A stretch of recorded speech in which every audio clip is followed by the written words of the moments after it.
Good evening, everyone, if it is evening for you, and welcome. Welcome to tonight's Freedom Thinking Community Group.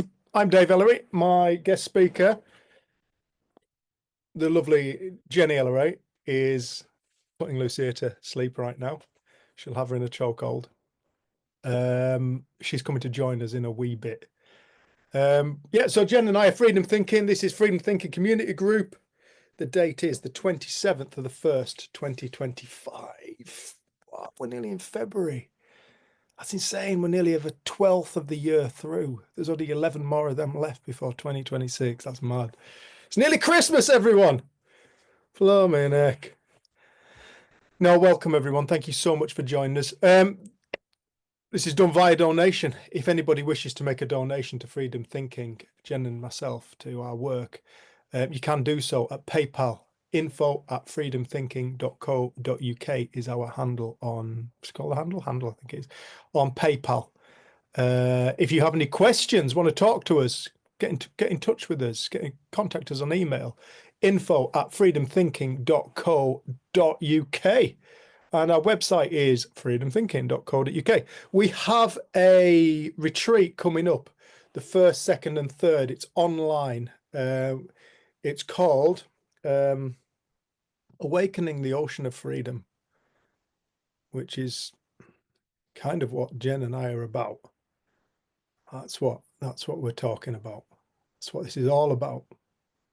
So we've got a retreat on the 1st, 2nd, and 3rd of February. It's next week sometime, maybe end of next week, beginning of the week after. No, it's next weekend, not this weekend. No, it's this weekend. Forgive me. I don't know what time it is. Somebody just said to me, it's 2 minutes to 7. Did you know that, Dave? I know it. No, right, let's go. Yeah, so this weekend, 3 days, starting at 3 o'clock UK time and finishing at 9 o'clock UK time. So it's American friendly, as best we could. Please join us. It's on Facebook, it's on our Telegram page, and it's on our WhatsApp page. If you are not on any of those and you wish to be, get in touch with us, info@freedomthinking.co.uk. Send us your telephone number and we will add you to whichever one works for you. All right. If you don't mind, I wanted a bit of a change of tack. I just want to talk briefly as I can speak, to a question that came in on YouTube. I generally ask, if you're watching this on catch up and you can't make it and you have any questions, reflections, or observations, just type it in the chat. And somebody has got in touch with us, and I just wanted to read a couple of questions. Now I'm going to ask you if you can see me again, just to make sure we're still up and running. Can you see me and hear me? Yeah. Cheers, Daniel. Yeah, loud and clear. Okay, this is from somebody who's going by the name of Herkimer, Herkimer, and I love this. I love this this question, because it's just it's in block capitals, like block capitals. Do you still have fear or anger? Was the question. And that was, oh, Lucy is here. That was on one of our videos that we've put up. I think it was the Ocean of Freedom. Oh no, is it a thought or Ocean of Thought video that I put up a wee while ago now? And it just says, do you still have fear and anger? And it was quite interesting. I've been typing back to this gentleman or woman today. I don't actually know. I've got a gentleman in my mind. I see it as a man, but I could be completely wrong.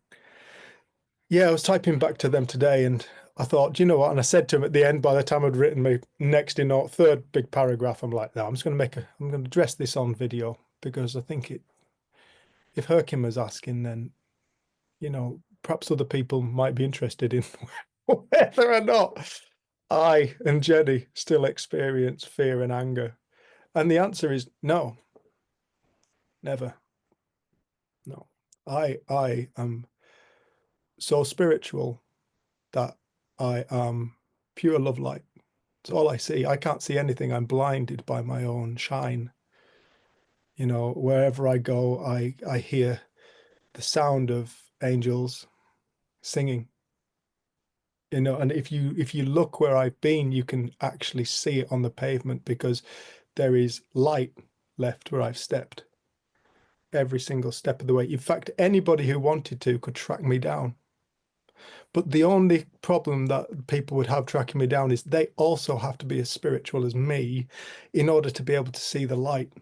Because if you're not at the frequency that I'm at, which is just, you've got this frequency of enlightenment about 1,000 hertz, apparently, I'm well above that. So no, I don't fear any anger, feel any anger or fear. So I'm glad I've addressed that. I mean, if I did, I'd be human, wouldn't I? And I'm clearly not a human. So, bit of a ridiculous question, really. Next question. Better not get rid of that.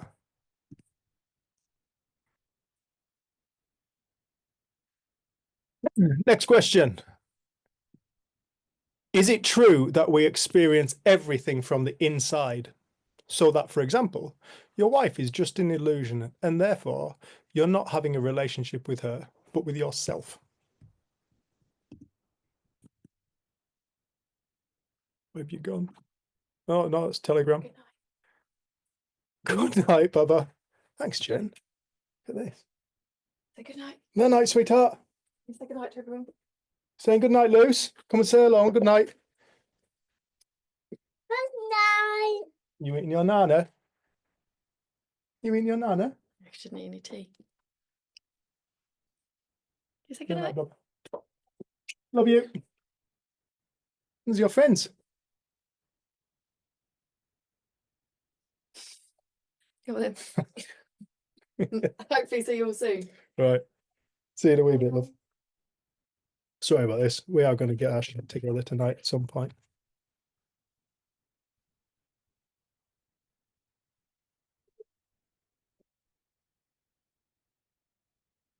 Is it true that we all experience life from within ourselves? You know,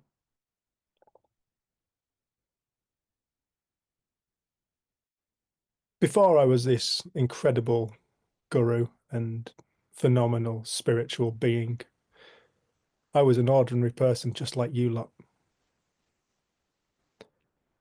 Life was hard. You know, it was going a bit grey. You know, my body was disintegrating, but now my body's all light. You know, I don't suffer in that way anymore. But before I awoke and took on the form of Christ himself on the earth in this present day, I didn't know that reality was something that I created. I had no idea. Anybody who's watching this and you're brand new to me, I'm totally taking the piss, by the way. I'm a human being. I do totally experience anger. I can get upset. I can get all kinds of weird feelings and stuff like that. I'm a human being. It's part of being human. So but the next question, which was, is it true we all experience life from within ourselves? And therefore, is it true that Jenny is an illusion? Is it true that the world is an illusion? And I responded to this man and I said, well, it depends from what point of view you want to take. And that's really it. It depends on what point of view we actually want to take. Which part of ourself are we observing from? Because there is this human part, which is very much a physical being. As this physical body, which we identify as being human. If you didn't have a physical body, would you identify yourself as human? Probably not. You may identify yourself as spirit or soul or something like that. But as long as we're in a physical form, I think it's safe to call ourselves human, as long as we are human and we are in this human form. And from this point of view, you know, we could say that at this present moment in time, we live very, very much in an idea of separation. And I think this is perfectly normal. You know, for whatever reason, I don't know the reason. I don't know the ins and outs of all this stuff, but for whatever reason, we as human beings, we experience life as what appears to be a dualistic plane of reality, whereby when a dualistic meaning two, you and something else. You and the dog, you and your partner, you and your kid, you and the books, you and the outside world. Like there's a separate entity that experiences and gets to play this game of life as a human being. And as much as I'm talking about that on the physical plane, I'm talking about it on the spiritual plane, the psychological plane as well.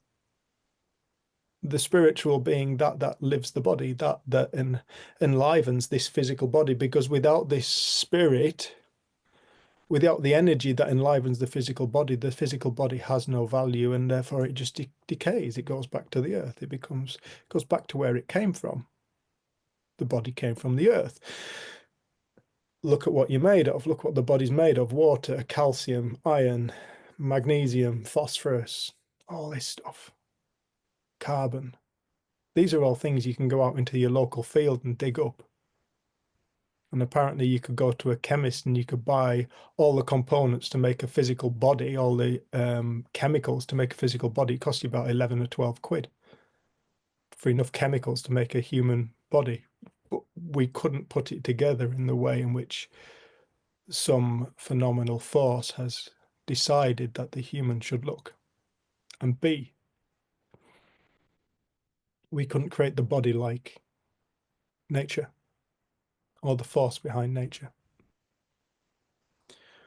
So on this, when we're looking at it from this human perspective, which I don't know, the more I've looked into life, the more I've allowed myself to be human, the more I've accepted the duality of life that I get to experience, the less fight I have against it, in all honesty. That's been one of the greatest gifts. I don't really fight life anymore. I used to fight life an awful lot, so much so I was going to take my life, as many of you know.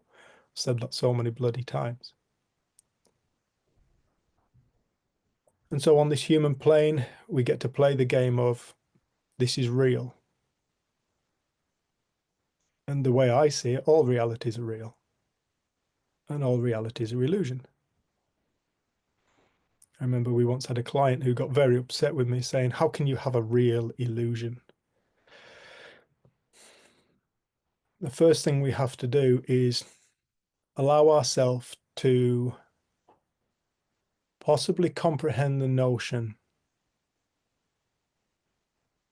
that nothing is as it seems.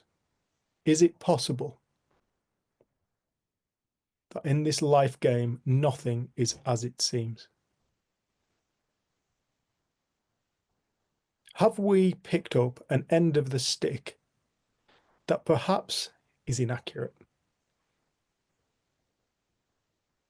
Have we been taught in our schooling system the end of the stick that really has no truth attached to it?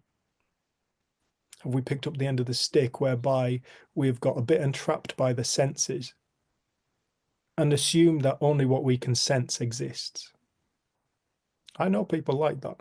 If I can't see it, I won't believe it. What, so you don't believe in the wind? Oh, I can see the wind. No, you can't. You can't see the wind. You can see what the wind's effect is having, but you can't actually see the wind. Do you not believe in infrared light or ultraviolet light? Do you not believe in sounds that are inaudible to the human ear? We're surrounded by all these different frequencies on different planes that we don't get to experience, but we've developed machinery that can measure it now. So we know that there are different frequencies of being all around us, but we're not picking it up due to these senses. And just for a moment, if we could consider, have we picked up the wrong end of the stick? innocently.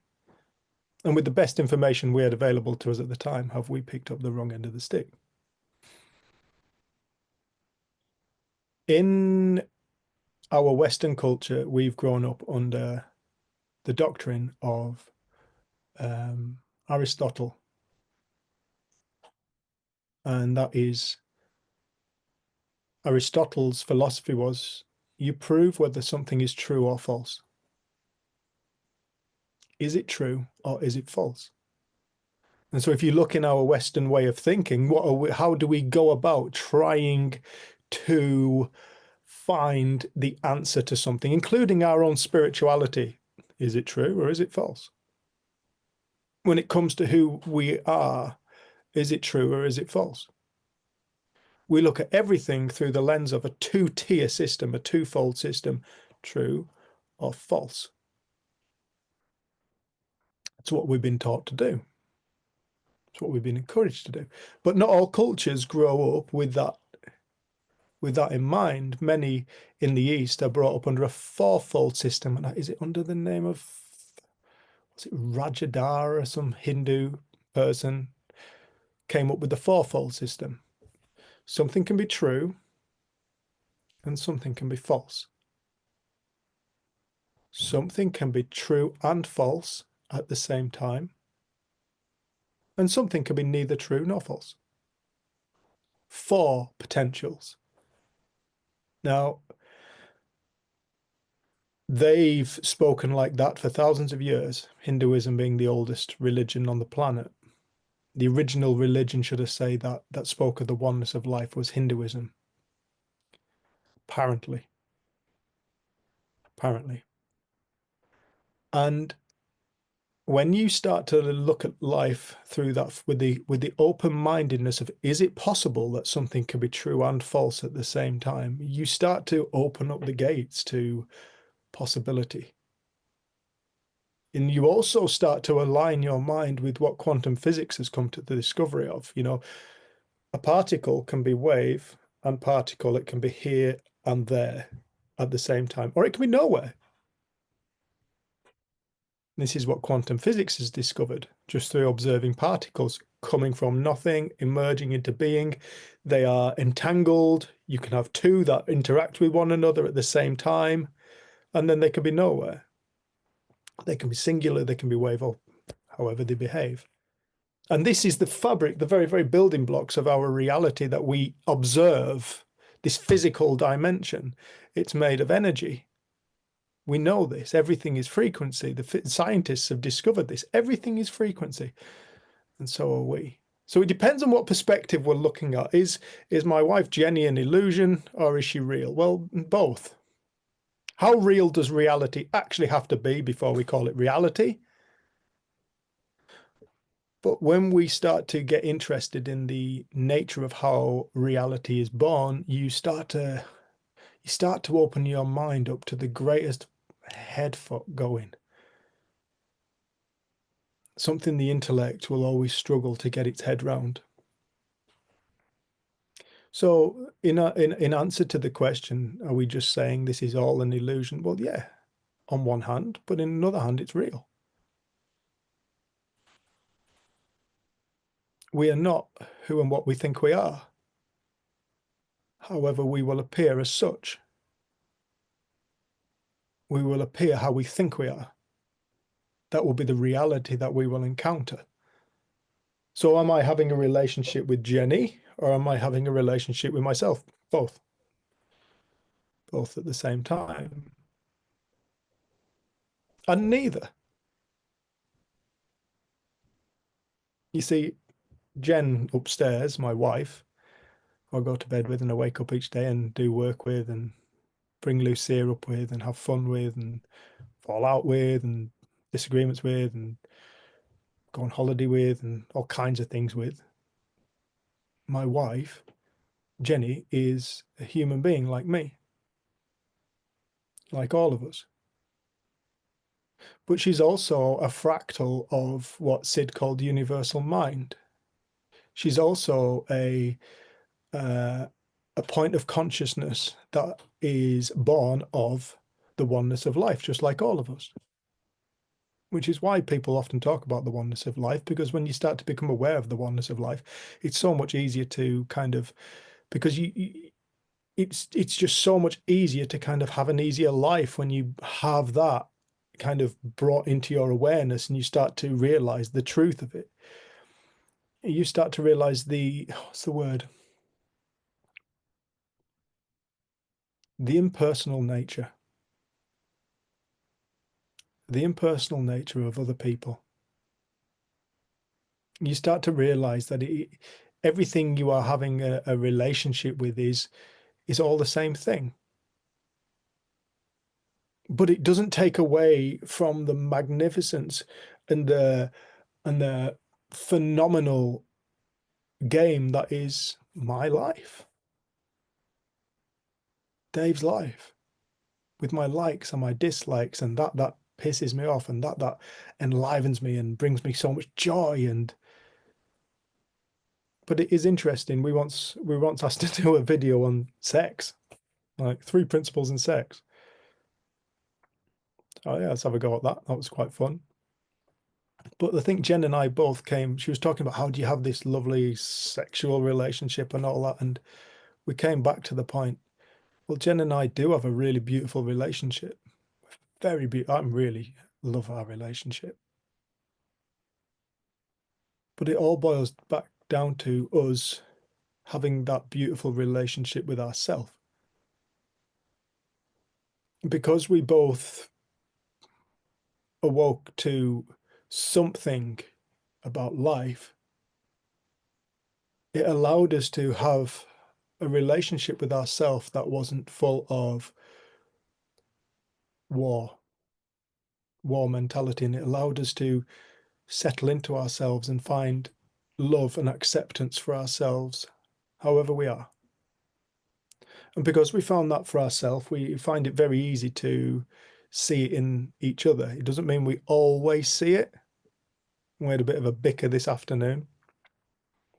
I'm playing chess against a lass who, oh, she destroys me. I think she's 12 up. I'm 1 out of 13 games. I've won 1, and it was pure fluke. She destroys me. And Jenny said to me, have you not got something more constructive you could be doing than playing chess right now? I'm like, no. No. We had a little bit of a bicker about something, and then she left the room and she came back and we've forgotten all about it. We had a hug. Love you too. Carried on. So it's not like we don't have our arguments. It's not like we don't have our discomfort. It's not like we don't have our feelings. But I was saying to somebody quite recently,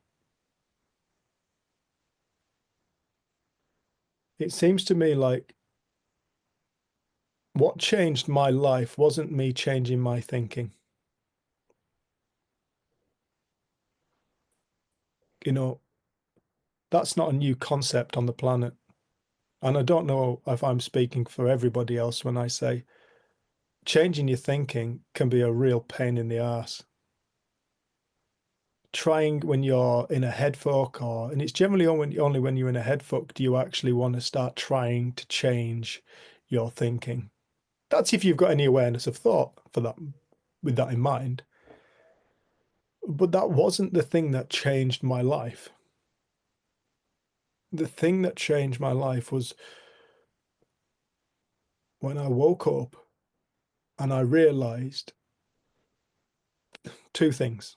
I had my experience where I got into a fight and I left my body and I went into the next world. That was pretty eye-opening. And then to have to come back to this world and be a human being, knowing that that space exists. And it's not up there. I'm pointing up there. It's in here. Death is inside. It's nowhere. You don't go anywhere. It moves through you. You don't go anywhere. There is nowhere to go. But the dimension of what we call death is actually, in my experience, a frequency so fucking unbelievably beautiful. There is nothing to be afraid of. Absolutely nothing. That was quite eye-opening. And to become aware that there were beings within that dimension who could communicate with me. And to this day, every single day, I speak to particularly one of them. And they show their presence. Don't interfere. They do not interfere. But if I ask for help, I know that there is somebody who loves me so deeply that they would move hell and high water for me. And I can't explain it much more than that. But I also know that everybody else has that too. And then to come back to my body and to find that, oh no, this, if you want to talk about heaven and hell, this would be closer to the dimension of hell, being a human being. But being a human being is fucking awesome. You know, you get to live, and you get to play the game. You get to play the game of not knowing you cannot be destroyed.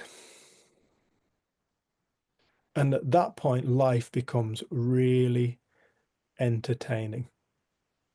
Not always enjoyable, but it becomes really alive. You know, many people say they feel the most alive when their lives are in danger. Why do people base jump? You know, why do people wingsuit? Why do people love doing like free diving? You know, because why do some people love being at war?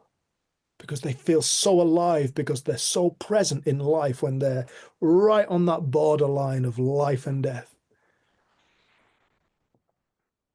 That's when many people feel at their most alive. But knowing that this movement is something that takes place within the self. When you die, you don't rise physically in altitude. It's like a shift from within ourself. We move. A new reality is born from within ourselves, should I say. But that's no different to what's actually taking place here on Earth in the human form. It's exactly the same process taking place in the moment whilst we're alive and in human form. And that was what kind of hit me the second time when I had my experience. It was like the second time was awakening to the illusion of life. Seeing how the entirety, and this goes back to this person's question, how can we say that reality is inside of us? To realize that the entirety of the reality that I encounter, that I live, this very present moment right here, right now, is an experience taking place from within myself. I am dreaming the experience of this moment right here, right now. Mystics throughout time have called it the dream of life. But in that moment, after listening to Sid Banks and hearing him say these words, it's not real. You think it's real, but it's not real. You just think it's real. And the second, I think this is in a Billy Mann, I think the man's name was it Billy Mann, somebody like that, I can't remember. He posted some video of Sid online, and I was so grateful. There was only 4, and I think he'd posted it might not have been Billy Mann, actually, it was somebody else. Somebody from America. I'm so grateful to him. But in the same video, I heard him say, what I discovered is that life is a psychological experience. That was Sid Banks. And with that in mind, I went for a walk, and I could feel the truth of what he'd said. But the moment of realization hadn't taken place until it did. And it just so happened I saw a jackdaw, and it looked at me and I looked at it. And in that moment, there was this realization of life within the jackdaw, life within me, and that we're the same thing. And the moment that I became aware of that point, things opened itself up into this non-linear, non-physical experience where you can travel at will. And we can all do this. This is something we're all capable of doing. We can travel at will through what appears to be time, which isn't. Everything exists in the now. The whole thing exists in the now. And in that moment, I went back, language going back to a moment when I was having an interaction with a girlfriend at the time who was difficult. We were having a very difficult relationship, and I could see clear as day what she was doing, but not from this remembering point of view, from the point of view as I am here right now, stood observing you like I'm speaking to you lot. And then there was these other moments that I was shown and bits and pieces I was told, and then I came back to my body again. And I could see my body stood on the side of the road in front of my van, but from a field point of view, not from looking out of my eyes point of view. So at that point, it became really obvious to me that the soul, the beingness of livingness of life doesn't have to be located in the physical body to experience. It's just a game that we're playing, to play the game of playing the physical part, to play the physical part as a human being, to interact as a human being, to interact as something, to pretend to play the game like we are not part of the whole and somehow we're some isolated little island. No man is an island. But to play the game of being an island. Why? I don't know. Learning. It's the only thing I can come up with, because it seems like it's an innate thing. Learning is innate. It's what every single living thing does. It grows and it learns and it interacts and it expands in its awareness. And each time there's an expansion of awareness, there's a growth in evolution. And we can measure the evolution, the change that's taken place on this planet through the fossil records. But no evolution can take place without intelligence, because evolution doesn't move randomly, it moves intelligently. If there's a problem that something is facing, it doesn't randomize itself and scatterbomb itself with randomization. No, it moves intelligently in the direction to negotiate the problem. For example, the wildlife in Chernobyl, that is completely resilient to the radiation. In fact, they thrive in the radiation. And science reckoned it'd be thousands of years before anything could survive. But very, very, very, very quickly, the moment human beings moved out, nature moved back in. The animals moved back in, and they are all resilient to the masses of radiation that exists in that part of the world. Evolution took care of it. But in order for that to take place, there had to be some form of intelligence that could know how to move things.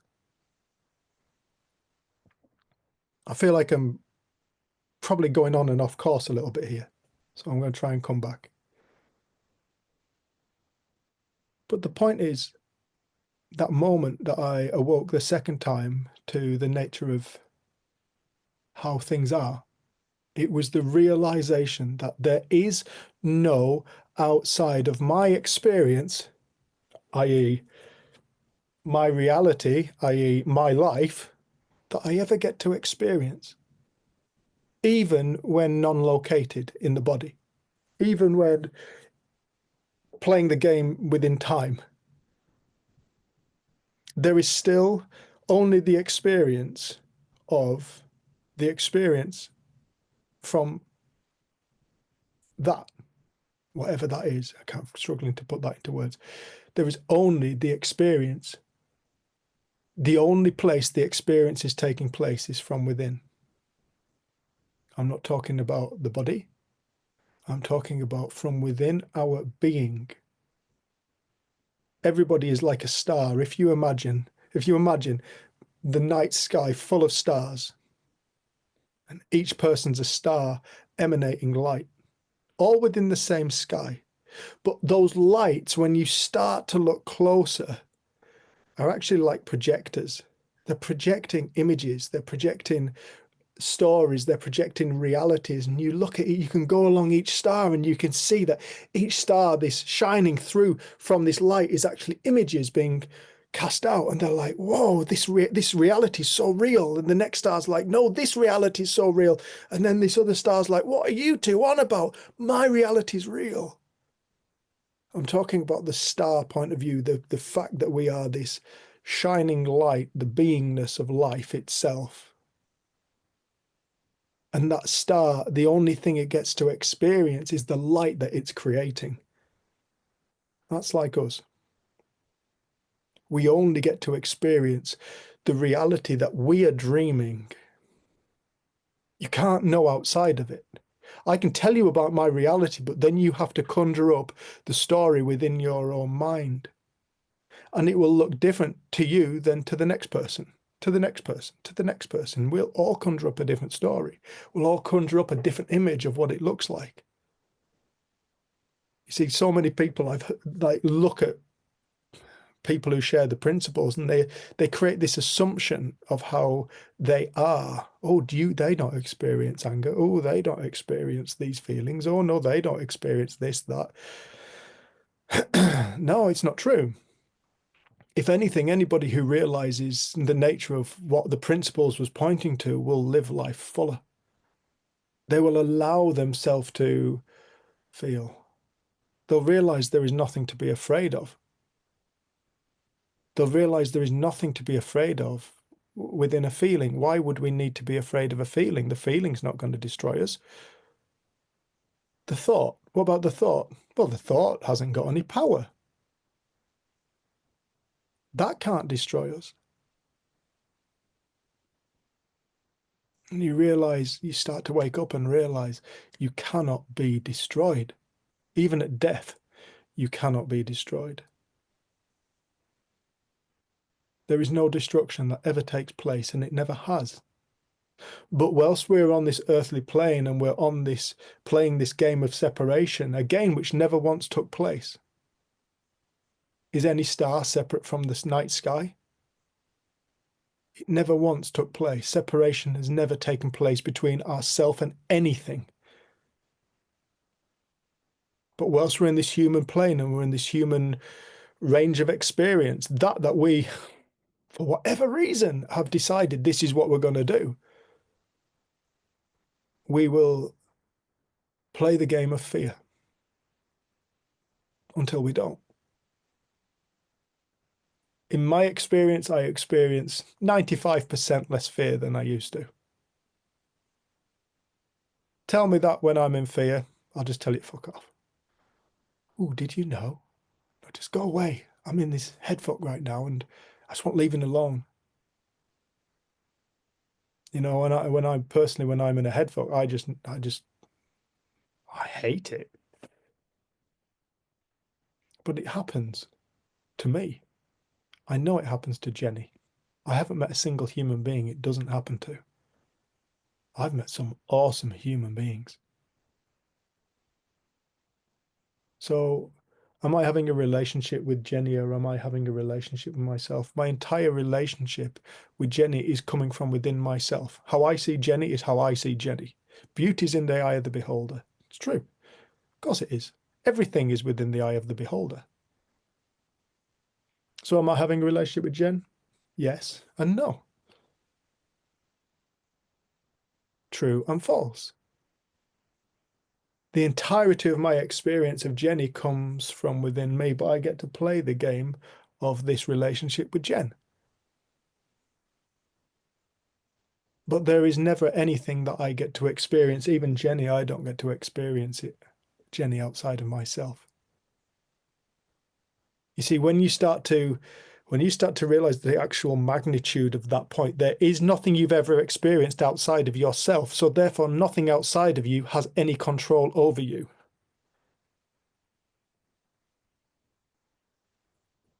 That's massive. In a world full of victimhood, just that realization, the only thing I ever get to experience is the world I create from within myself. Even that we don't like.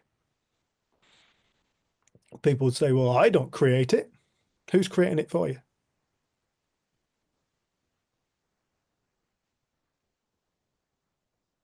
Nobody has the power to climb inside of me and create the fucking mental states of being that I've experienced. I did it to me through misunderstanding, through ignorance, through being caught up in the illusion of life and believing it to be real, assuming it was real, not questioning it, not questioning that very simple question: what is life? What is life? What is living? Where the hell does it all come from? What's its origin? This magnificent, magical life, livingness, where everything is experience. Depression, experience. Joy, experience. Falling in love, experience. Falling out of love, experience. Birth, experience. Being a human being, experience. Death, experience. Getting married, experience. Having your first child, experience. Having your 12th child, experience. Gaining, experience. Losing, experience. Everything's an experience. It's all experience. Reality is 100% experience. It's 100% created from within. It's a unique expression from within ourselves. And there's infinite reality taking place on earth right here, right now. There isn't one fixed reality to which we're all observing. Some of us are getting it right, some of us are getting it wrong. It doesn't work like that. There is infinite realities taking place right now. There are people being born onto this planet and there are people leaving this planet right now. And there's every single human being. I'm only talking humans, let alone all the insect kingdom, the plant kingdom, the viral kingdom, the fungal kingdom, the bacterial kingdom, the elemental kingdom, all the kingdoms we're not even aware of yet because we can't see them from this plane of reality. The beings that are all around us. You see, every single plane of reality is here now. It's only when we change the frequency do we match that point. That's what death is. That's what birth is. That's what living is. That's what enlightenment is. That's what having one of these enlightening experiences is when, for whatever reason, our frequency shifts and we match that plane and we go, shit, look, I can see something else. There's something else here that exists that I didn't know existed. Then you come back. I don't know. I always think mine was a bit of an intervention. I really needed help. But I'm really, really grateful to it. But that's what we do. We shift in frequency. It's not about changing our thoughts. It's about, and Sid said this, it's about raising our level of consciousness. Because you see, the shit will always exist. But you have to match its frequency. You have to match its level of consciousness in order to experience it. If you are in higher states of being, nothing kind of hurts you. You just kind of, what people would call resilient. You feel the resilience that you truly are. It's like you get to, you can be really, oh, it doesn't matter. Why would you worry about that? Don't worry about that. You can be very loving, kind, forgiving at the higher frequencies of being. We all experience that from time to time. And then we all also experience these lower states of being, which are where everything just kind of pisses you off. Where, oh God, there we go, nag, nag, nag. Perhaps not even nagging, but because you're in that space, it just looks like, nag, nag, nag. I can't do anything right.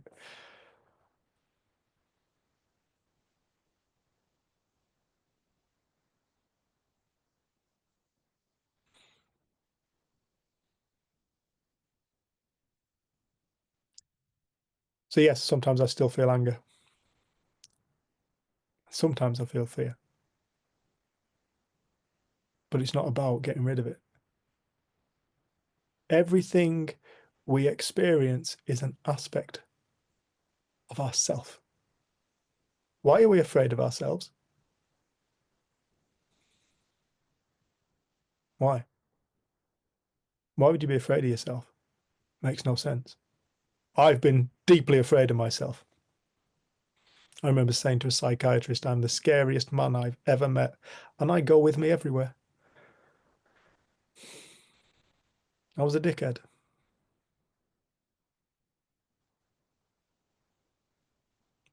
But to wake up and realize I don't need to be afraid of myself. to realize I'd done it to myself. My victimhood died.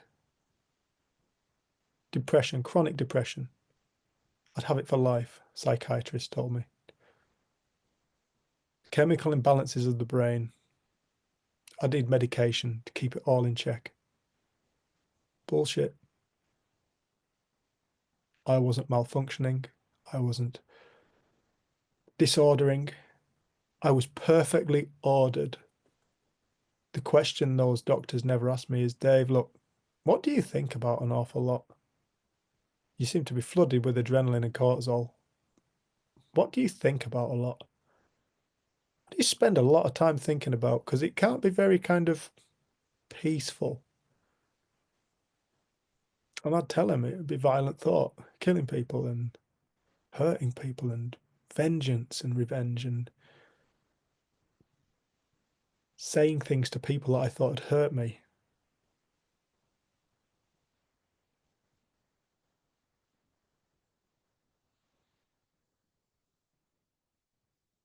That's why I felt like I did. That's what my depression was. My thinking I wasn't good enough. My belief that I wasn't good enough. I had something to prove to myself and to the world because I'm not valid. I don't really belong here. That was what my depression was. These stories I used to tell myself. I didn't know any better.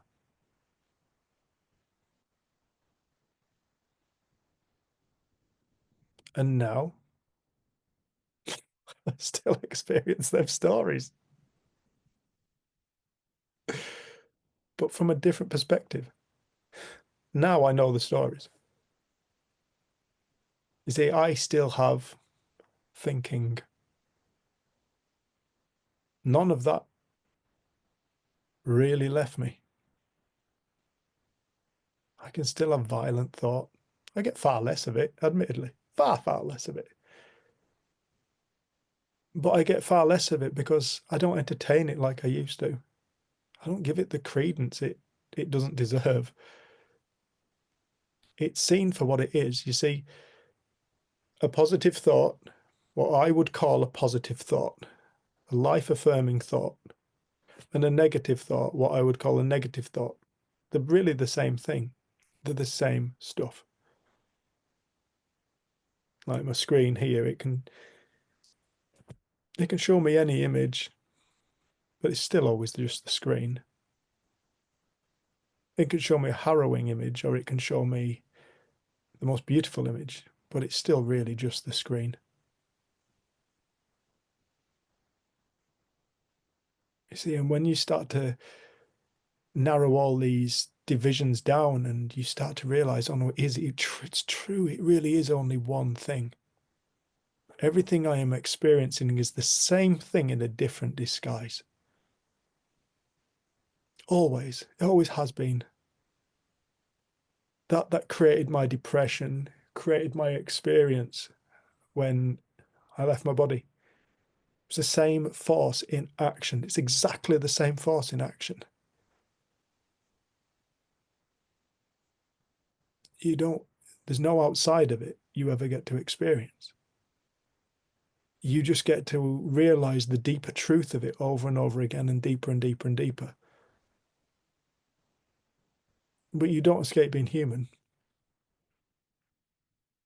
If anything, you become more human, and you actually realize you have a deep appreciation for what it is to be fucking human. We are amazing. We are the most phenomenal thing that so many people is trying to escape being. Without any kind of respect for who and what we truly are.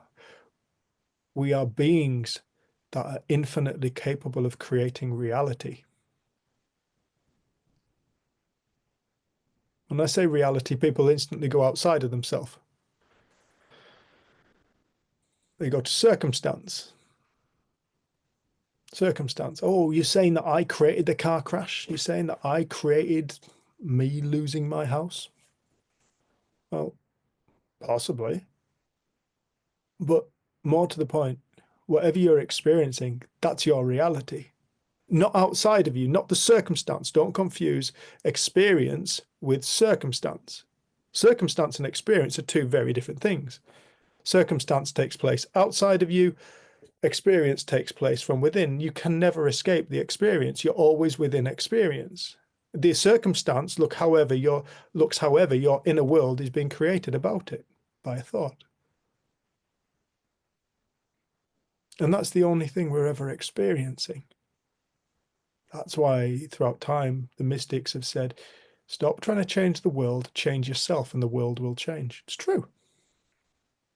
You will literally walk on a different planet the moment your consciousness shifts, and you'll realize that all these realities are within you. Like many people are talking about the new earth, fifth dimension, all that kind of stuff. Or the matrix, in fact. They're talking about trying to escape the matrix.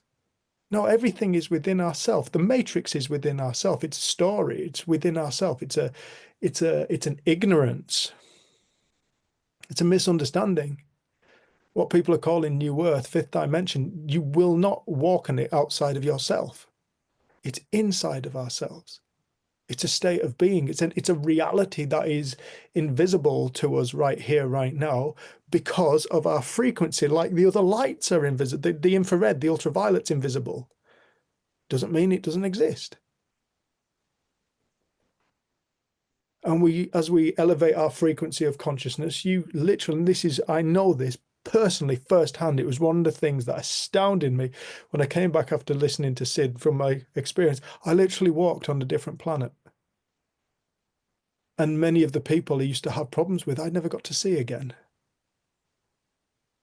It was like they left my plane of reality. But when a moment I came back in, I could see that the greens are greener, the world is more beautiful. It was full of beautiful, the world was full of beautiful people. Perhaps it always had been. But I couldn't see it. But I walked in this new world. And I got to explore this new world. And I had to get to know myself. Because I wasn't who I once was. That man died. I understand what Jesus means by the virgin birth. The birth that takes place from within yourself when you, in fact, I think it's what's saying one in the book of Thomas, when you give birth to that which is within yourself, what you draw forth will save you. If you possess nothing within, the absence will destroy you. I've experienced both sides of that saying. When you give birth to that which is already there, we're already here. It's nothing, it's not hiding from us. It's just we don't think it's real. And as we think, so we experience. It's done unto you as you believe, as he also said in the book of Thomas. If you don't believe it, not that I even believed it, it just so happened, it's like we see what we believe. That's why everybody sees different realities, because we all think differently. This is the beautiful point about humanity. We're so awesome. We are the star, the light from which reality is being born in any given moment. We are so perfect. Playing the game of imperfection, it blows my mind. I cannot comprehend how perfect we all are.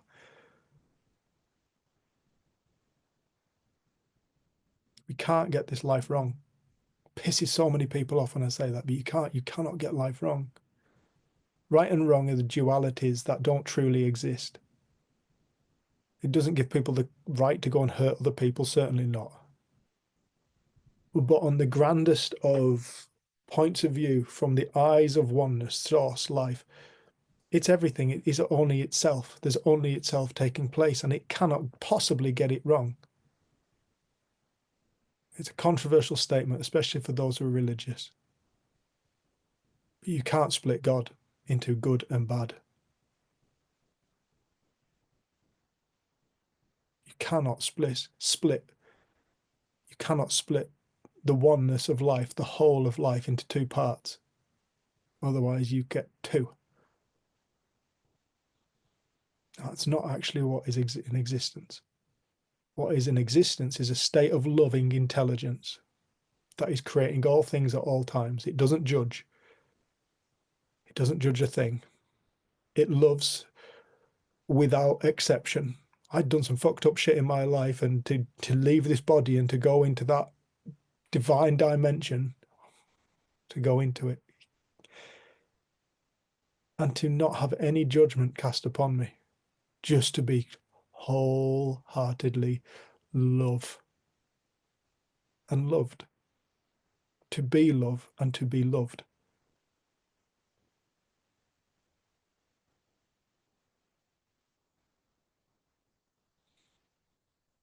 None of this exists in the twofold reality that we try and figure this all out from. Anybody who has a near-death experience, as they call them, or whatever like that, they will say, I cannot possibly talk about it. I can't. I want to, but I can't, because there's no words. Because the word is too limited, too conceptual, too yes, no, right, wrong. But the experience of who and what we truly are doesn't exist like that. And when we do get to experience death, that's what we get to experience. We get to experience this nonsensical state of being that is so perfect. But again, that's the only thing that's taking place anyway. Because that's what life's origin is. When I say life's origin, I don't mean how bodies came to be from plankton, blah, blah. I'm not talking about that. I'm talking about the livingness of life. The difference between a dead body and a live body.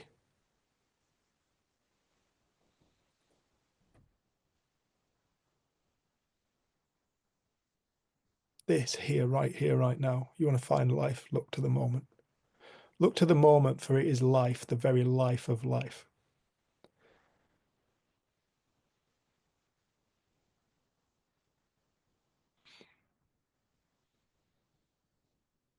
You want to find God, look to now. Not the future, not the past. You find it now, because now is the moment of creation. And guess where you experience it? There is no outside. You don't get to experience anything outside. It's all from within. The kingdom of heaven is within the heart of every man, woman, and child. Again, Book of Thomas. The kingdom of heaven, God's kingdom, is within the heart of every man, woman, and child. Deb's a Jewish lady on here now. There's a spark of Hashem within everyone. Same statement. Where do you find this spark of Hashem? There's a spark of Hashem within everyone.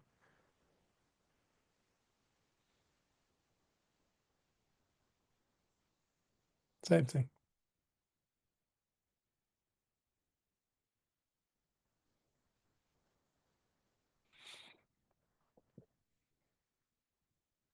Yeah, so I've opened it up with that. Yeah, it was a question. I have got no idea whether or not I've answered the question or not. But the answer doesn't lie in anything that we can think. The answer lies in, and it truly does lie in, a feeling state of being. A realization that you're already it. You must be. It can't be any other way. If you exist, you are source, being. If you experience, you are something you cannot comprehend. You're so magnificent. You're so wonderful. And the only thing that creates the impression that we're not is a story that we think about ourselves. That's it. It's just a ball of thoughts. Probably very stale, old thoughts.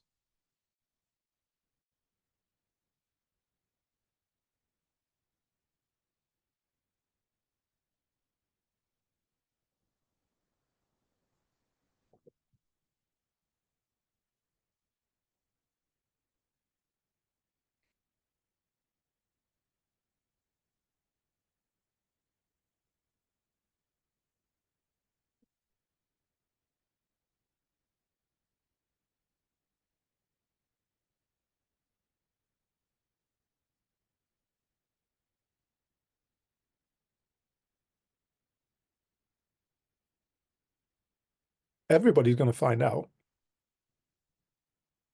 Everybody.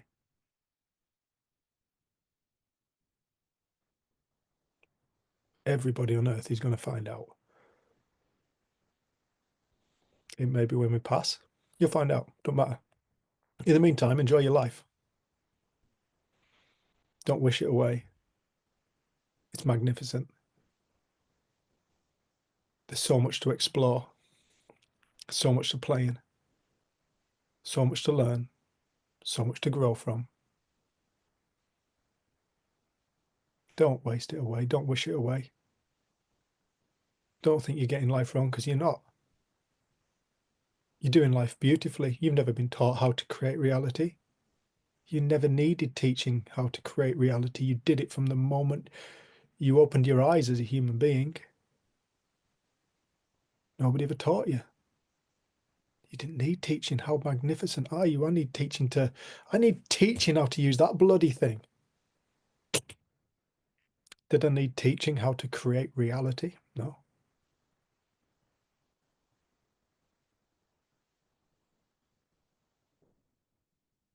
We're magnificent. We're whole, every single one of us, whole, in varying degrees of lostness, in varying degrees of ignorance of who and what we truly are, what life is, what it's all about.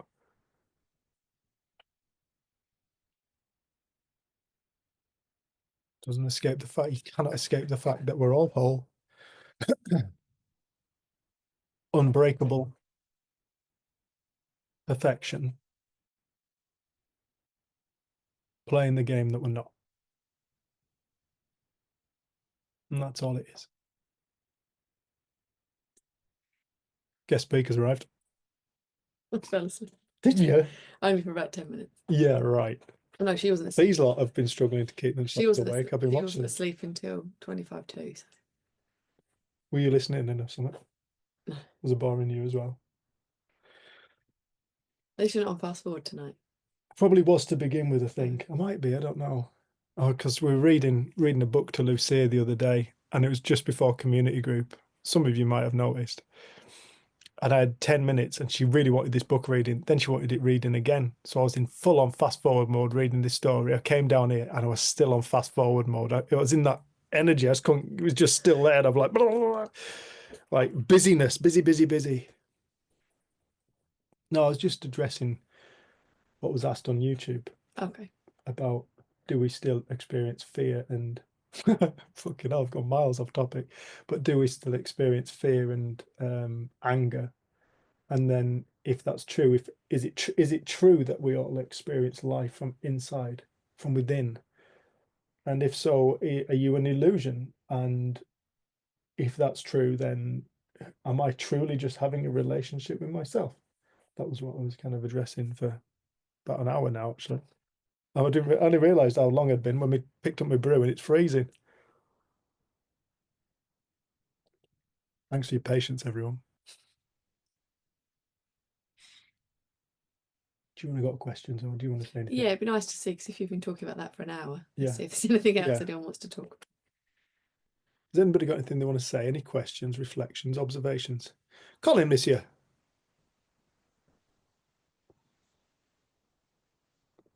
Yeah, it's just a quick observation. I was reading this book. In fact, I was rereading it the other day, and it's by a Scottish doctor, a GP, and he practices in Cheshire. And when I read this paragraph, I thought, oh, so what a coincidence that he's Scottish and he's saying this. And he's talking about cholesterol. And basically, he's debunking what all the Western doctors say about cholesterol. And he's saying outright, it's a massive $1 billion scam. And nobody has anything to worry about with cholesterol, because what they talk about is just a scam. And he said that, you know, that the Western doctors and the nurses and all that lot, and they'll say, oh, you've got to worry about your bad cholesterol. And he says, my whole book is about the fact that you don't have to worry about it. It's all rubbish. And when you think of it, when the Creator made us, could he possibly have made anything bad? I mean, I haven't got the words right, but it's quite spiritual why he said that we're all made perfect. And I thought, that's from a Scottish person. So I just thought I'd share that. It was, it made me chuckle a bit that he came out with something profoundly spiritual. I mean, the way I've told you, it's not bob on, but if you read it, you'd get it instantly. He's saying that we're already perfect. And yet he's written a whole book to debunk the fact that people are saying that we're not. It's just good. A Scottish person Yeah. saying that we're perfect. Bloody hell. Anyway, Cheers, that's Cole. it. Cheers, Cole. You out. I was going to see if there's more questions. Oh, cool. I thought I'd let someone else go first this week, since it's always me that opens it. We appreciate it, Dan. We really... I just want to say thanks to Catherine as well, because I think it was like 2 weeks ago, and she said that I can't. She said I can't be bothered with a thought or something like that. It was like 2 weeks ago, and it really helped with my intrusive thoughts. That like really helped, because every time one happened, I was just like, I can't be bothered, and after a good about 3 days, it left, and they haven't come back. So just want to say thanks to Catherine for that. I really did genuinely pick up on that, because I thought to myself, it's just such an easy thing to like say, oh, do you know what, I can't be bothered, but it actually did work. So yeah, just thought I'd say thanks. On the flip side of it, I'm still having ups and downs and sides, and that direction. It's going in every direction that you could ever think of. And what I've figured out over the past, I would probably say week and a half, is how aware of things I am, and not in the good way. Like, I'm very hyper focused on things. Like for example, I've got like a band around my center at the moment that's so uncomfortable. Like, I physically can't like bring myself to do anything. And I was saying to my mum earlier, like, that I think I was just gonna listen tonight and not say anything. But then I thought to myself at the same time, I said, do you know what? Like, I've got nothing to lose, and I like talking to everyone and seeing what everyone's thoughts are and things like that. And the one thing that I'm just really, really struggling with is, obviously, I had my awakening last year, and I feel like that I've had a taste of what life is like consciously. But the thing that I'm like struggling with is why I don't get that now. Like, my mind, I'm completely and utterly focused on, I know what I need to do, but it's just not sinking. It's not like, it's like, when you start a car, but it won't turn on, and you just get like that. It's like that in my mind. It's like it knows what it needs to do, but it just will not turn on. And it's like, oh, I don't know. It's just there's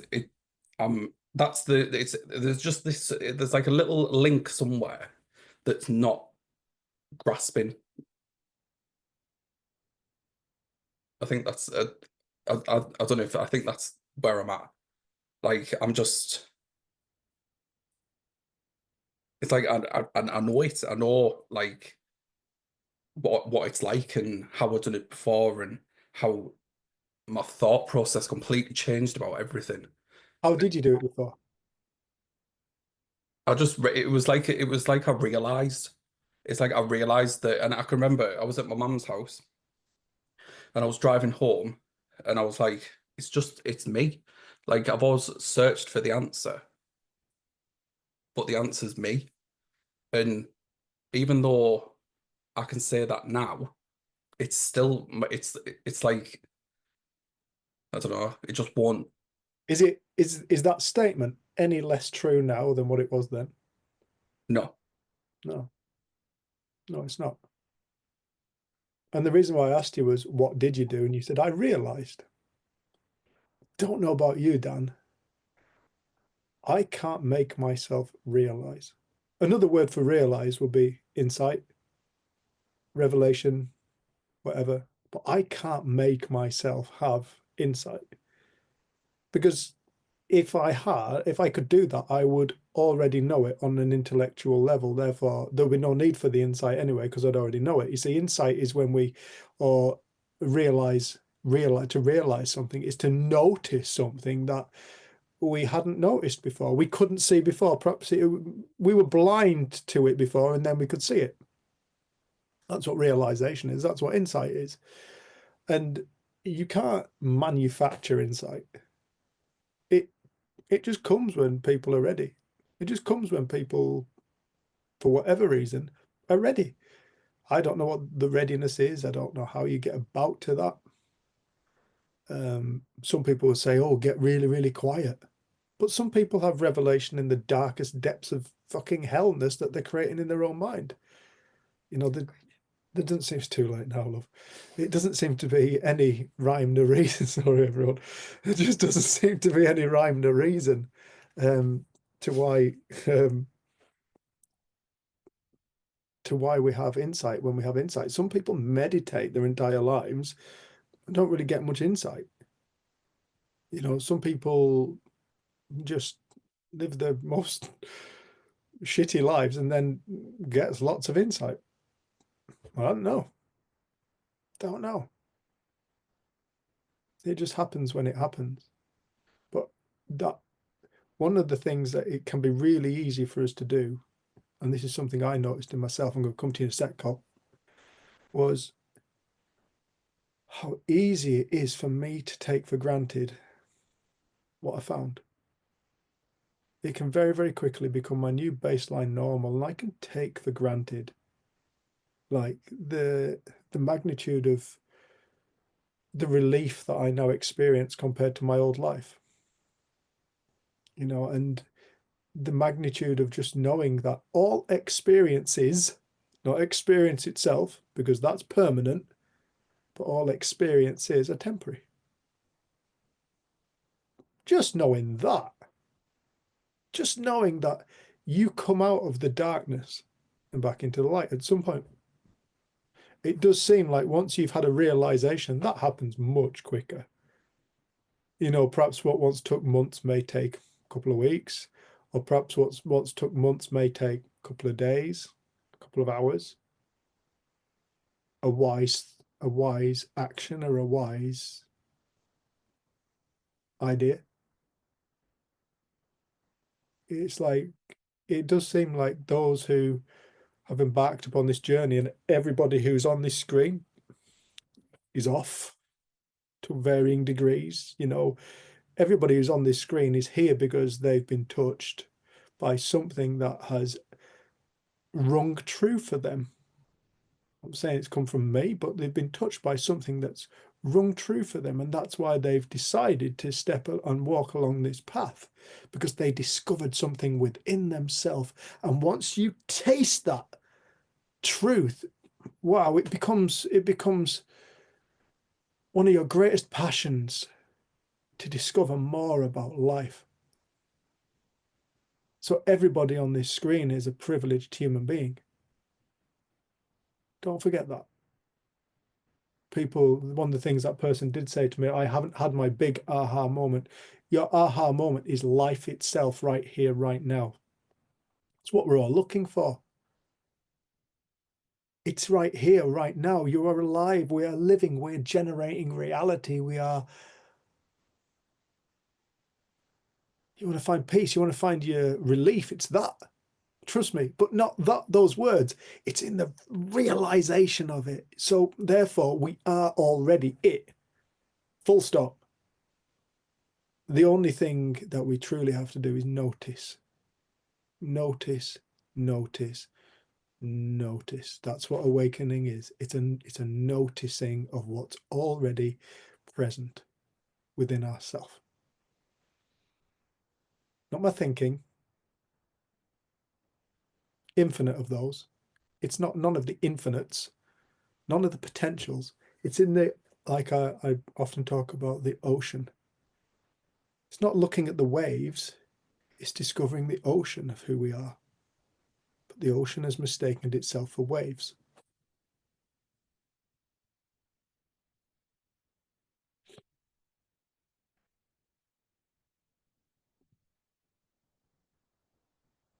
I think when you were speaking, what came to me was it's our ideas and expectations of what we think life's supposed to look like, or where we're supposed to be given what we've seen. And it's pretty humbling to kind of have such a big wake up and feel like life's flowing and you recognize something, and then suddenly to get sort of bogged down by things again. And it seems that happens to everyone from time to time, but I generally have found within my own life that then leads to more insight, leads to a greater understanding. But I think we're so impatient. I notice it on the roads, I notice it wherever we go at the moment, how impatient we are. Everyone is in a rush to get somewhere, to do something, and bibbing horns. And I just thought, wow, it feels like everything's in fast forward. And I really try and notice it with Lucia, to not always be rushing her. And I think it's the same with our own minds. We get so impatient. So then we go looking to work on it, or to see something, or to notice something even. But then we just add more noise, more to the system. And rather than just allowing ourselves to be here now and live and get on with our day, we start thinking about our thinking. And then we think about our thinking. And then we know something different. So we know that there's a deeper feeling when our thinking quietens down. So then we want to sort of quieten our thinking, but that's just more noise. And I think it can feel really frustrating, because there really isn't anything to do. Like Sid was trying to point, this is what's already up and running within us. We are creating reality. It's within us. It's an inside job. Wow. Like, that's the good news.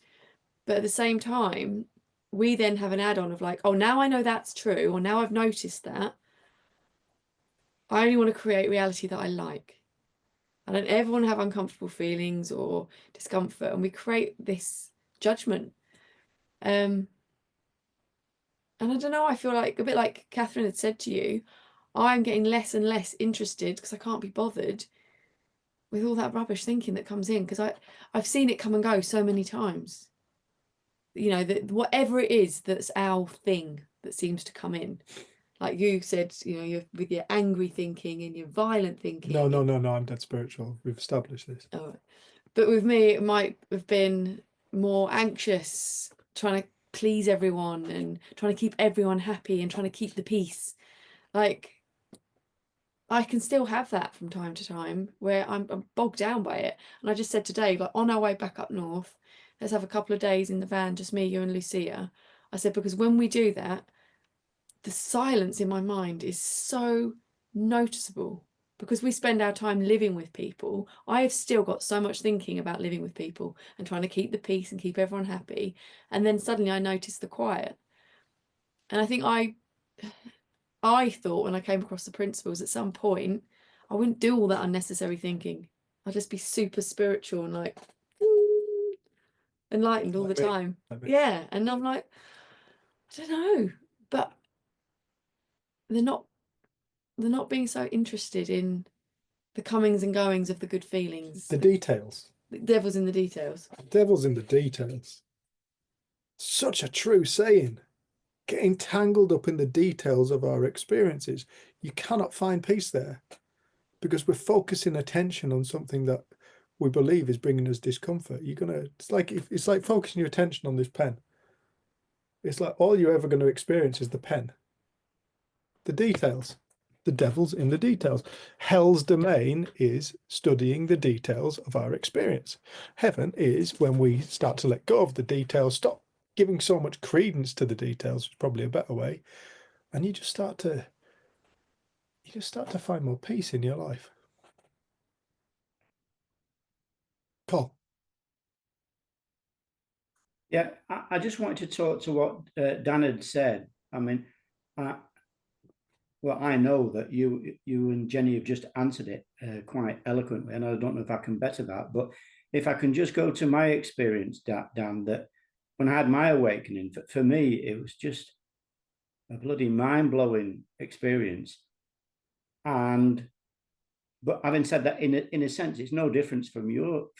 You know, you're aware now. But I mean, what I was doing for months was chasing after that experience again, trying to have that wonderful experience again. And it was something Jenny said about 6 months down the line that I thought, whoa.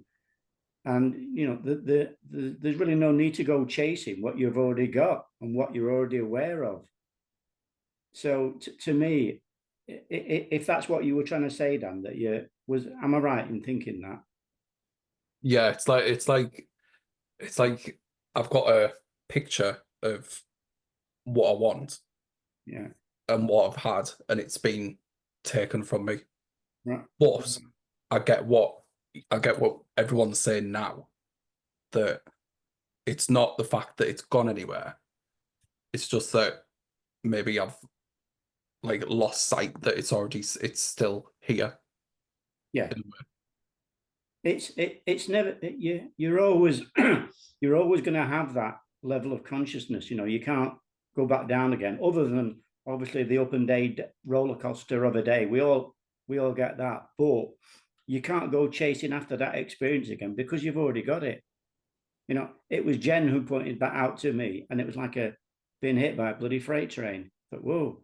And as soon as you just let go of that, then and just live your life, then those other insights, whatever they may be, will come. And as Dave explained, they might come when you're cleaning your teeth, or just go in the middle of Tesco's or something. They'll just come out of the blue, but they will. Just let go. You can't recreate that first experience. There's not, because you've already got it. Anyway, that's my 2 pence. Very valuable. Love it. Thank you. Love it, Carl. Sit on the baby munchman. Well done. No, it was not. Nice call. You did, however, say, Danielson, you did say, I have a picture of what I want and what I had in my mind. Right. If you imagine this hand in front of my face here, I'm holding up. We might podcast this. I'm having to just be a bit descriptive. Carl, you've been impressed. This right here is the image, the thought of the picture of what I want and what I had. Okay. And then we survey life with this kind of in the foreground of our life. This thought, this belief, trying to see life in all its magic and beauty, but with this idea of I had something so special back then that I don't have now. I had something so beautiful back then that I don't have now.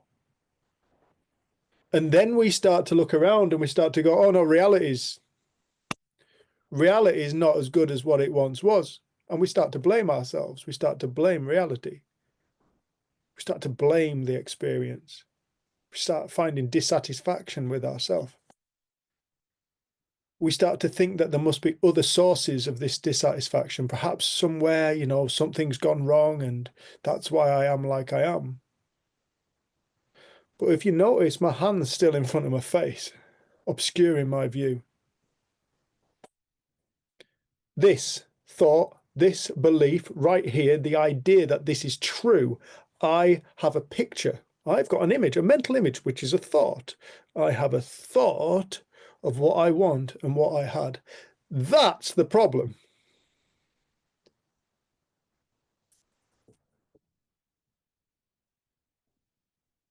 It's our images that we create about how life should look, a thought, that creates our dissatisfaction in the now. But when we start to realize that all these thoughts create reality, the dissatisfaction I feel is created from how I'm thinking. The peace I'm experiencing is created by how I'm perceiving the world, perceiving life, perceiving myself. It's like you realize that this thought that I think is possibly giving me some form of useful information is actually the stumbling block. That image. It's like I created not that I do this because I'm dead spiritual, but when I created a very, very fearful experience a few years ago. It was a fearful future that I'd created, an impression of the future, a what if.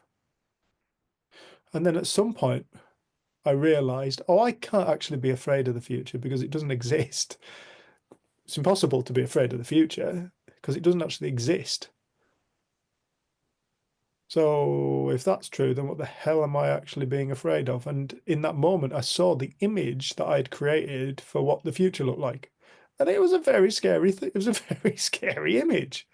But I became very aware of this image that I created, and I realized, oh no, that image, that thought is my fear of the future. It was a thought. Oh, that was all it was. It was that thought.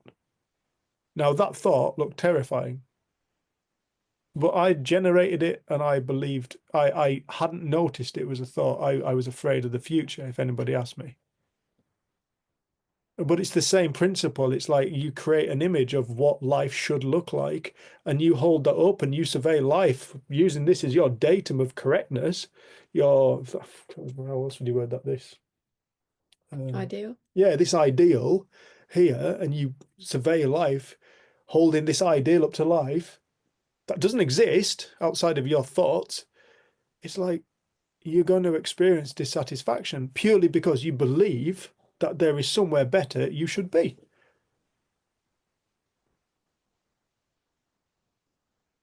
But the moment you realize that this thing isn't telling you the truth, this thought holding the hand in front of my face is not telling the truth, it's just a potential that we've dreamt up at some point, you realize that that is most likely the only thing that is causing you to feel like you're stumbling.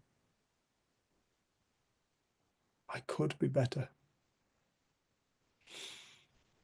Takes you away from the magnificence of what you actually discovered in the first place.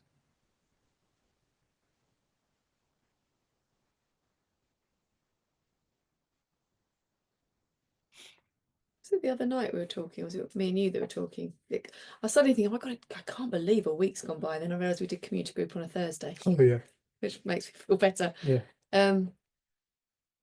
But it might have been on the other night, I can't remember, but it was just like if you look at anything, like if you look at a cell in our body or a flower or a plant or a car even, like if you look at anything that's been created and you just like look at it, it's mind-blowing. Like it's mind-blowing what goes on within our body. When you start learning about what the heart does and our endocrine systems and immune systems, and then you see that someone has had original thought and come up with all the different things needed to create a car that then we can drive around in, and aeroplanes. Like, I don't know, I feel like we have been taught to focus on ourselves and look at ourselves and better ourselves and be a better person, and even like the pursuit of spirituality or the three principles conversation can end up creating more kind of self-focus. And I think what I loved when I moved up to Cumbria with Dave's family is a family that's totally into nature. So that's been your things growing up, like birds and insects and just absolute amazement at things. And like your mum will find a rock and like, I don't know, there's just so much fascination in the incredible place in which we are existing. And I realized even within, I'd been around the principles 10 years at that point, I'd still spent a lot of time focusing on how I was kind of doing and whether I was kind of in an insightful flow state or whether I'd got caught in my thinking or there was still self-focus. But I feel like the whole point of what Sid was trying to wake us up to is like, okay, see the mechanics of what's happening, see how reality is created, get a taste or a sense or a feel for that, and then go and live your life. don't spend your life thinking about your thinking or thinking about yourself, even if it's amazing thinking. And I don't know, I feel like there's been many conversations that we've had with people when the three principles sort of becomes Prison. yeah, like because they're trying to think, right, well, I've had that beautiful experience and that's where I need to get to now, and I should know because it's about thinking and I shouldn't. But I know this. But I know this. And I feel like Yeah. I think that's why in the early days around Sid, if people were getting too heady, he'd just be like, just go off and live, go away. Like, it's not in me, the answer's not in me, it's within you. And we've got another friend who I feel he was the most egoless man I've ever met, and he had his own experience of waking up when he was 15. And sometimes when he does these talks, he just said it's like these words, these conversations, we are trying to point to something. He said, but at some point you're just like, blah, blah, blah, blah, like it is just noise and live. And I remember sitting there thinking, I know what you mean, but can you tell me more about that? I'd really love to know how, like, what was your experience? But I'm starting to see more and more that it's our over-analysis of life, and then that can be within the three principles conversation that can keep us stuck. We don't allow that natural flow that we have, we're born with. Lucia, it's so obvious because it's very quick. That same flow exists within us to go in and out of a different feeling state without any extra thought needed. Like, it's built in. You say built in comes as standard. Like, the ability to have an experience and let it come and go. But I don't know, I feel like we overcomplicate things. We overthink things. We don't ever leave ourselves alone. Whereas Luce leaves herself alone. And it's just so obvious because her extremes can be really hot. And then today she's had the nicest day and she's been so pleasant, hasn't she? Like, literally all day. But I have no idea what she's going to wake up with tomorrow. But I don't think she spends time thinking, oh, it's such a beautiful day yesterday. I was doing life right yesterday. I was polite to people. I used quite a nice tone all day. Wallop anyone. Didn't wallop anyone, not even like her dad. Mm. Do you see what I mean? Like, there wouldn't be this idea that she'd got life right today, and then but the day before, God, I was pretty awful. I walloped a few people in the supermarket. I got my brand new hairband taken off me because I walloped someone with it. Like, there's not all of that thinking. It doesn't seem She's like just she violent. judges her experience. I mean, she's not violent. She smiles when she does it. She says hello and stuff. But you can see how we're just thinkers, and we overthink and we overthink, and all of us in different areas. But like, there's something, what if we could leave ourselves alone? A bit like you saying that, suddenly going, I can't be bothered with that. That's almost a permission to leave it alone. It's not interesting. Like, if there's something on the television that I'm not interested in, I don't have to give myself permission to not watch it. Interested in it. And I think when you stop being bothered by whatever's going on in your mind, you get less interested, you naturally start focusing on other things. Mhm. And I think we make it seem like it's rocket science. Can I Kath. just say something? It's occasionally, if I have I might be watching telly or reading something, or might just even think it, and I'll come across a thought or hear something, and I always want to write it down. And this is what I got just a couple of weeks ago, and it was live life as it's meant to be, rather than a prisoner of your own mind.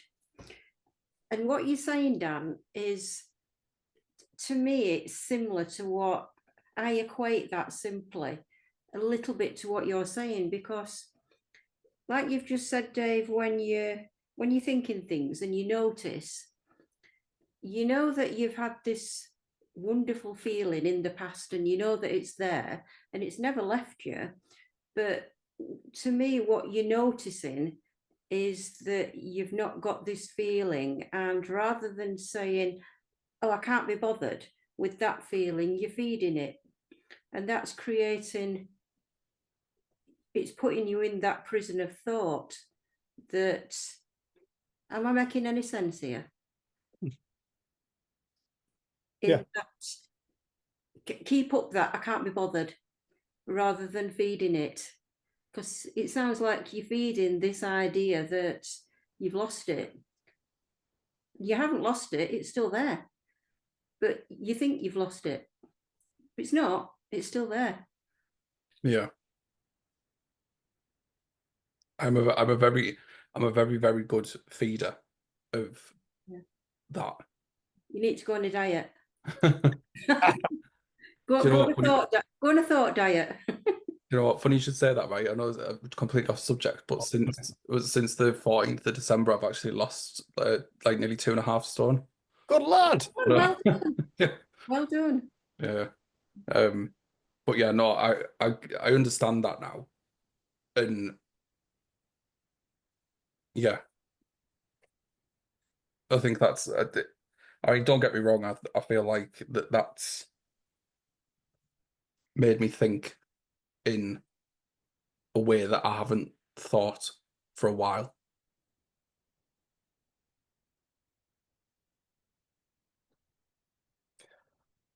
Yeah.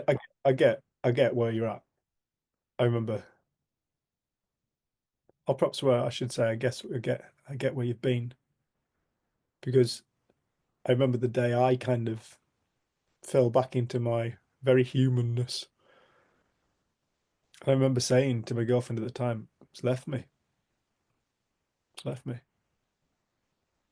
And it took me a wee while to realise it can't leave. There's nowhere for it to go.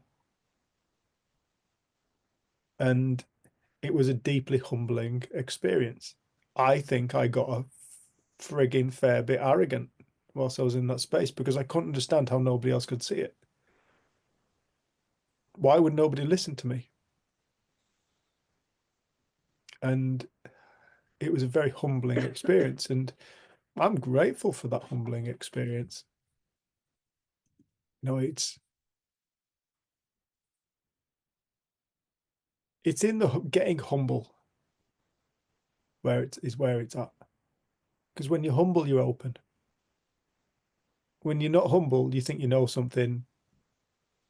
There's not much growth that takes place from that space. But when you've been humbled, when you're in that humbled state of, I don't know, that's one of the greatest places we can find ourselves. One of the most uncomfortable feeling places we can find ourselves. But it's also in some of the most insightful territory you can find yourself. You know, there is no wrong experience. There is no wrong experience. There's no right experience. There is experience that is generating an illusion far deeper than other experiences. But it doesn't mean it's wrong. It's not wrong. And I usually find, and I was saying this to somebody this morning, I usually find when I don't know how long it takes, it varies, but on the other side of a dark little patch, I come back even lighter. I find that if I go into suffering, and I really go into suffering, I shed whatever it was I suffered. I shed a fear, I shed a belief. I transmute it. I can look at that subject on the other side and it doesn't hurt me anymore. I can study, I can look it square in the face and it doesn't hold any credence in my life anymore. But sometimes I have to go through the experience of deep suffering to get to the other side. Thought creates reality. It is so much greater than it's just a thought. Both are true. You know, when I'm talking about thought, I don't know what I'm talking about. A whole hand up, I don't know what thought is.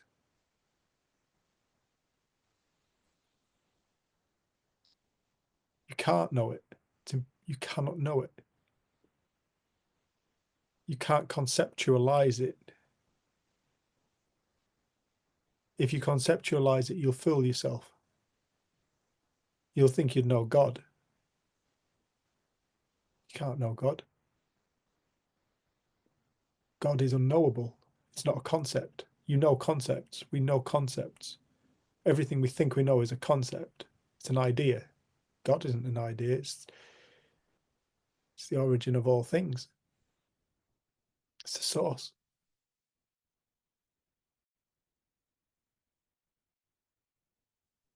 So sometimes having these humbling experiences are some of the greatest gifts we receive in our life. Comfortable? No, not really. But on the other side, they can be some of our greatest gifts.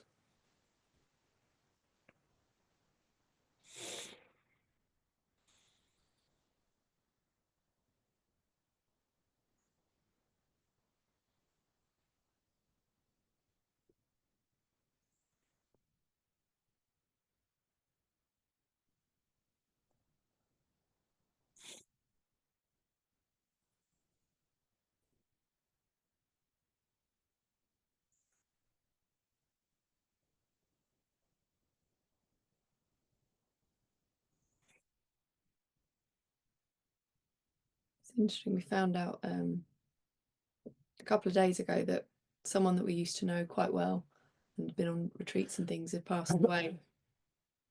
Colin and Catherine would recognise her because we did a healing for her about a year ago.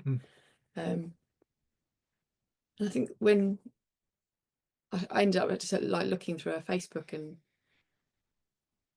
I thought, God, the aliveness of her, and she glowed, this woman. She was like a light. She was just beautiful, wasn't she? Yeah. And I felt so grateful for life. I felt so grateful to be here. And I felt, I don't know, I think we take it all for granted so much, and that it's just the way it is. I think sometimes when something like that happens, I think she's only in her 50s. She's got grandchildren, children, and I thought, wow, we're so lucky, and we never know. Like, she only got married a few years ago, and I don't know, I was just like, we don't know how long we've got here, and we spend so much time preoccupied. And so much of it's so irrelevant and unnecessary. And I think so often, like, there's a wonderful woman that used to come to our retreats whose daughter had cancer. And she said, my daughter, I think her daughter passed away about 3 or 4 years ago. She said, my daughter lived more in the 2 years leading up to when she passed away than I have in my whole life. Because she got given, like, this isn't curable, we'll do our best. And her daughter just went out there and lived because she knew she had this finite time. And like you say, we often live as if we're going to live forever, but don't really live because we think we've got forever to be happy. Yeah. And it's like, well, actually, it's all here now. It's here for us. Like, this is it. This is life. This is that moment. This is the moment of creation. And when we glimpse that, it does fill you with gratitude and beauty and wonder. And then we get caught up in the life stuff again. But I think you can't order and kind of demand when we have revelation or insight. But I do think there's a direction of it, and it's away from self-focus. It's away from thinking about our thinking. It's away from looking at the waves. And I think the fact that we get to have those moments of feeling more part of ocean, we know it exists, and we know we can look there. And this is all metaphor, because it's like you're not really looking anywhere. You're just allowing the waves to settle and recognizing what you already are. And it's like, I feel it can get so messy in words. And like when you were interacting with questions, because we went through YouTube and checked, I think it's so hard because things get lost in translation so easily. And there's been different times when we've had questions, we think we've had to look back at the video, like, did we say that? But what you hear is what you hear. And just allowing us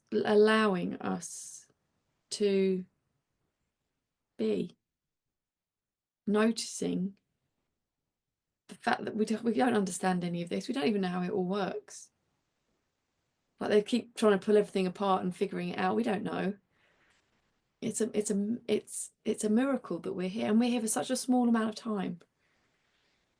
And I think that's why the other day I just said to you, like, God, there's so much stuff that we think about that's so relevant and unimportant. But it feels so important and relevant. But I know that our friend passed away with family peacefully, and I'm sure in those moments they said it was like quite a beautiful experience. The stuff we don't need falls away, and you're just there.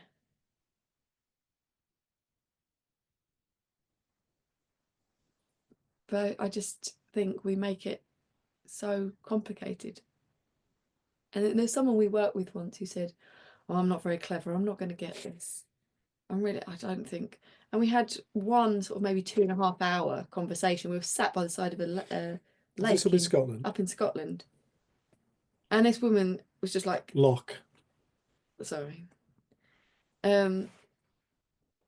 Just something that, the thing that had kind of held her prisoner for 30 or 40 years, 50 years, dropped away. And she's just so grateful and lives a beautiful life. And she's had her ups and downs, but if you asked her, she doesn't even know what it was. But she was like, "Oh, I'm not very clever. I won't get this." And that's what I love. Like, she's not an overthinker. So it was like for her, oh, I But could drop then all you of got that. the overthinkers who, like, I love Linda Ramos. Yes. You know, She's got a lovely chapter in the book, A Life Less Serious. It's worth reading, isn't it? Because she just says she's so ordinary and so down to earth when she speaks about this.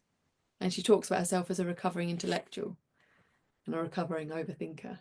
yeah, recovering intellectual. But you know, even deeply intellectual people can realise.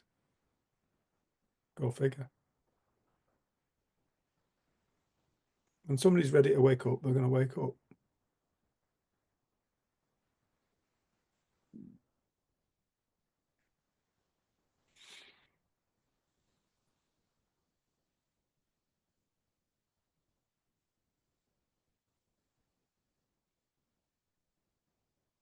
But all they're doing is they're waking up to what's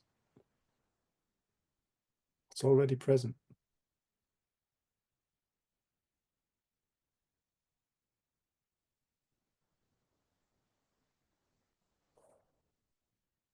I'm going to read that thing again, if you don't mind. What is it? My note. You were supposed to send me. Was it? I've said to Dave, he's written so much on his phone, like little things that just pop into his mind. A bit like you were saying, Catherine, like things pop into his mind. He writes them down on his notes on his phone. But I was saying it'd be quite nice for Instagram just to sometimes have those as like little standalone quotes or sayings. That was 2 weeks ago now. He still hasn't sent them. That one?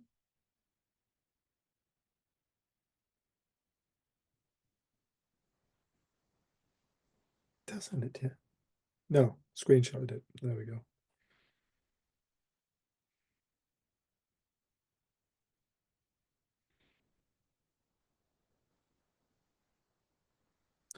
Every single one of us is an explorer.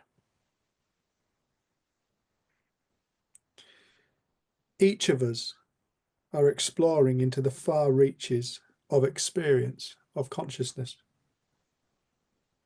Trailblazing beings, we bring the not yet discovered into our awareness and live it out as our lives.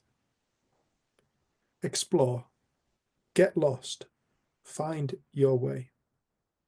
There is no map or any such need for such a thing, as we never even once left the safety of home.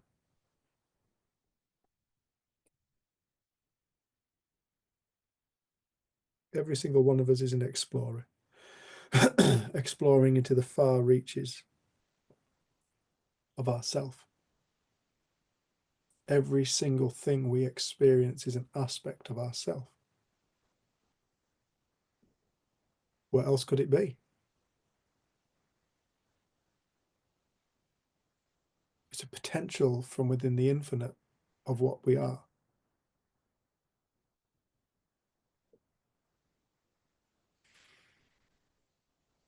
Trailblazing beings. Always trailblazing. What was it Jesus said? Become a passerby. Understand you are seeing each moment for the very first and the very last time in the eternal now. Trailblazing.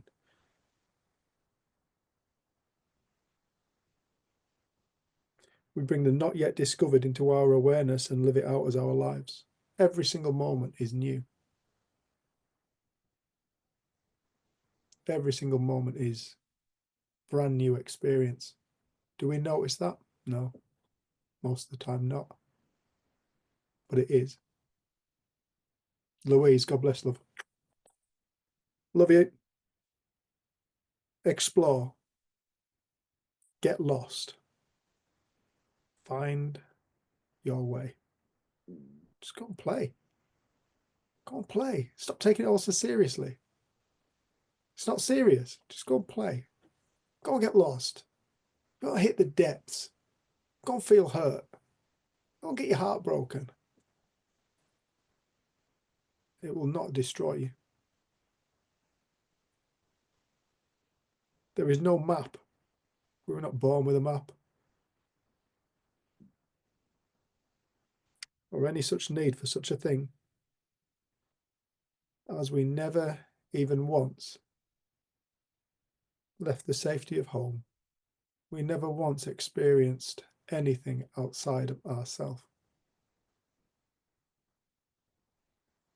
We never leave ourselves.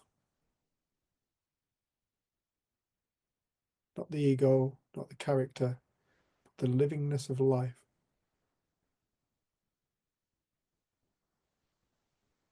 Everything is born from that space.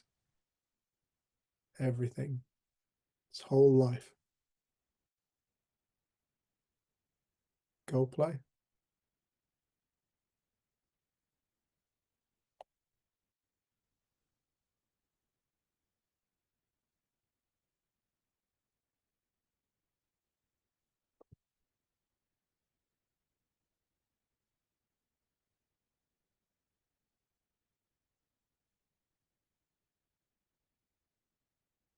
Does anybody want to say anything?